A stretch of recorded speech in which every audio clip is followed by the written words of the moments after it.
પડે એ બ્રહ્માંડ રે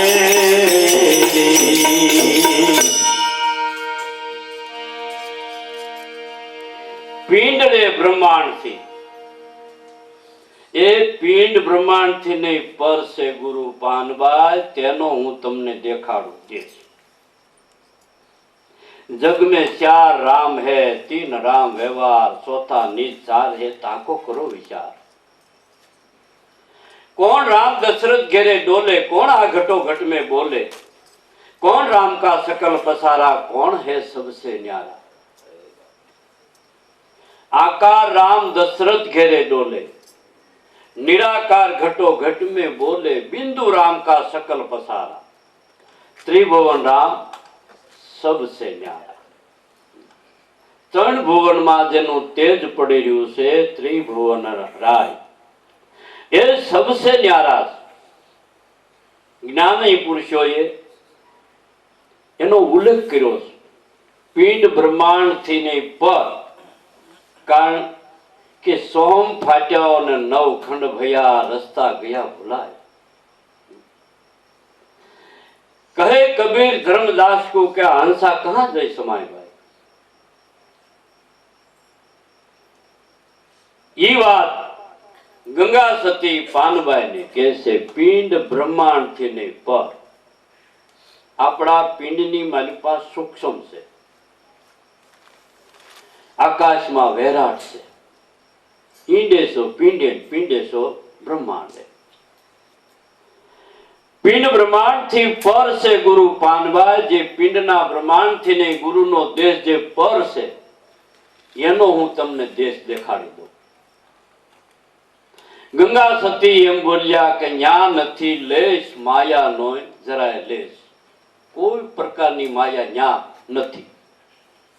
हाची बात छे आपने निंदर आवी गई पछी जगत बूडी गयो ने भाई जगत नथी पछी निंदर आवी गई घाटी એટલે આપણે જગતમાં નથી ભૂલાય આ સ્થિતિ ભજનાનંદી મહાપુરુષોની થઈ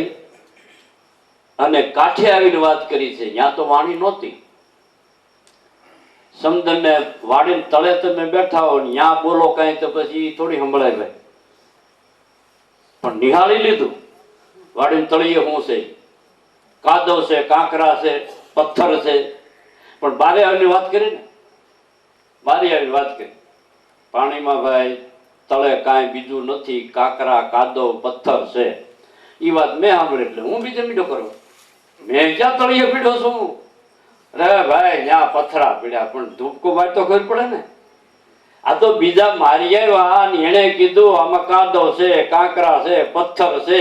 એટલે આપણે વાતું કે લ્યો અંકનાર બંકનાર સૂક્ષ્મના આપણને ખબર નથી કે રસ્તે ક્યાં જાય પણ આ તો ગોખી લીધું ગોખાઈ ગયું એટલે આપણે બોલવા શું વાંધો એટલે જાતે વાગે આપણે સાંભળેલું શીખેલું અને ગોખેલું જ્ઞાન પણ આ દેશમાં જે પ્રવેશ કર્યા છે ઈ એમ કહે છે પિંડ બ્રહ્માંડ થી ને પર ગુરુ પાનબાઈ પણ આ વાત આપણે ગળે કેમ ઉતરે ભાઈ શું કરવાને કે ઈ ઠેકાણે જઈને જે વસ્તુ જ્યાં નિપજતી હોય પ્રેમ કેવો છે કાગળ ઉપર થોડો ચિત્ર દોરાય એ તો જાગે તો જ થાય પ્રેમનું કોઈ રૂપ નથી એનું કોઈ ચિત્ર દોરાતું નથી તો કેવી રીતે આપણે ઓળખવું કેવી રીતે એને અનુભવવું એ સ્થિતિ તો તમને થાય ને તો જ ખબર પડે કે ઓહો આ પ્રેમ કેવો હોય પ્રેમ કેવો હોય વિયોગ પણ કેવો હોય હવે આપણને હવાય નથી આવતી ભાઈ અટાણે આમ કેવું કેવું પવન આવો છે આવે છે ભાઈ નકરી કઈ ગરમ છે ટાઢો છે પણ હવાય નથી લ્યો કેમ કેવું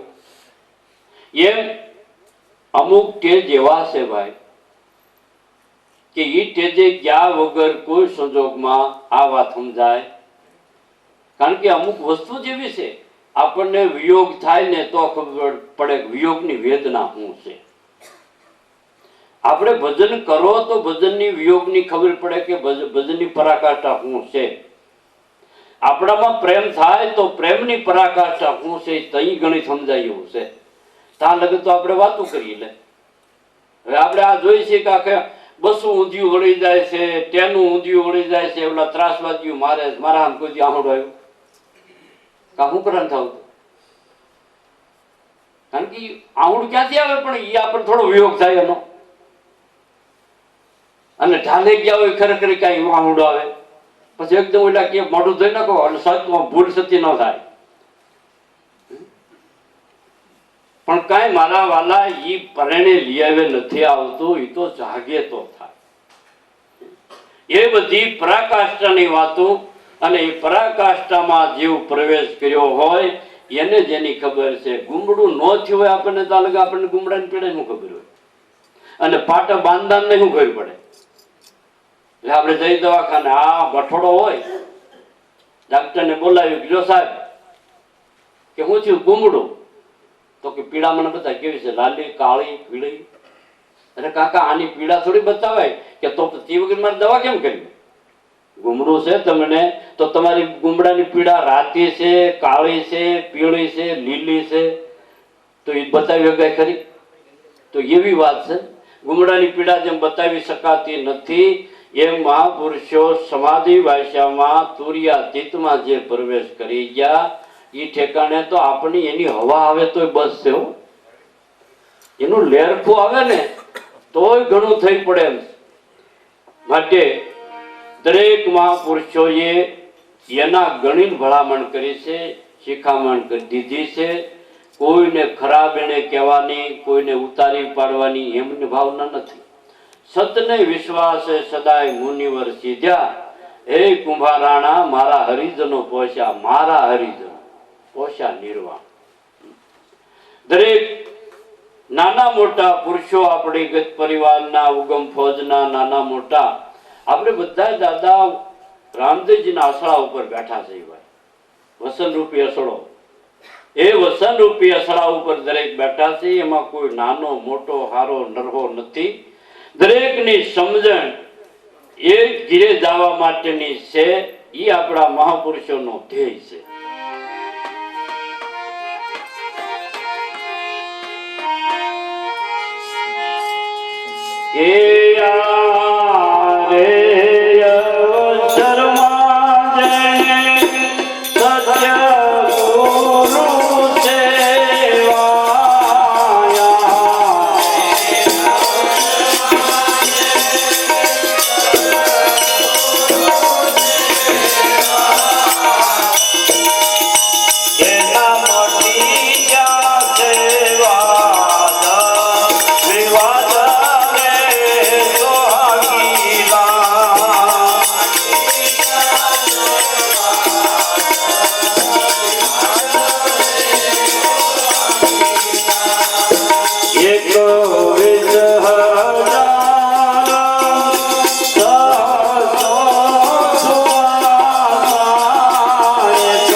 ગુરુદેવ કી